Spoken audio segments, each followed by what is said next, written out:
una battuta così, cerchiamo di essere non troppo cattivi verso questa Cassazione che condanna il governo a pagare, è una cosa sinceramente allucinante, è una cosa che dopo il veramente... danno la famosa beffa, no? Come Sì, si dice, sì. no? Abbiamo visto che il ministro, per aver difeso il ministro Salvino, all'epoca ministro degli interni, per aver difeso le coste ha dovuto girare tutta Italia su tutte le aule giudiziarie per difendersi, diciamo così, dalle accuse di aver sequestrato i profughi immigrati. Io li chiamo ancora clandestini, perché chi arriva in Sì, questa maniera, certo. no, ma qualcuno appunto mi voleva anche denunciare per aver detto clandestino, però a me sembra che sia il termine tra virgolette più consono, però dopo qualcuno potrà dire la sua, disquisire anche su questo termine.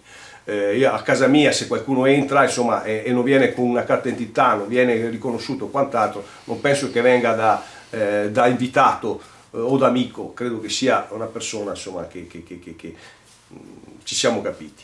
Comunque sta di fatto che dopo essere stato assolto, perché il famoso fatto non sussiste, chiamiamo come vogliamo, addirittura che mi venga fuori la Cassazione a dire che dobbiamo pagare a questo punto perché abbiamo dato a loro, abbiamo creato un torto e dunque abbiamo creato le condizioni di poter richiedere un risarcimento per averli sequestrati, insomma mi sembra veramente una cosa assurda. Se questi diciamo così giudici, queste realtà di buonisti da salotto hanno ancora questa intenzione, possono tranquillamente essere loro stessi a pagare, chiediamo a loro di pagare, di farsi avanti prima loro a pagare, dopo siamo qua, ecco, tanto per buttare in battuta, però credo che sia veramente una cosa assurda. Continuiamo a essere il paese, sotto certi punti di vista, il paese dei cacchi, come ho sempre detto, su certe tematiche, su certe realtà.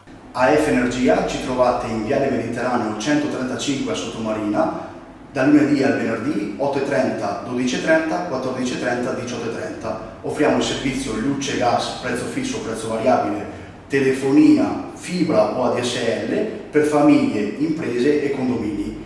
Qui da noi potete effettuare anche il pagamento delle vostre bollette a una commissione ridotta di 1,30 €.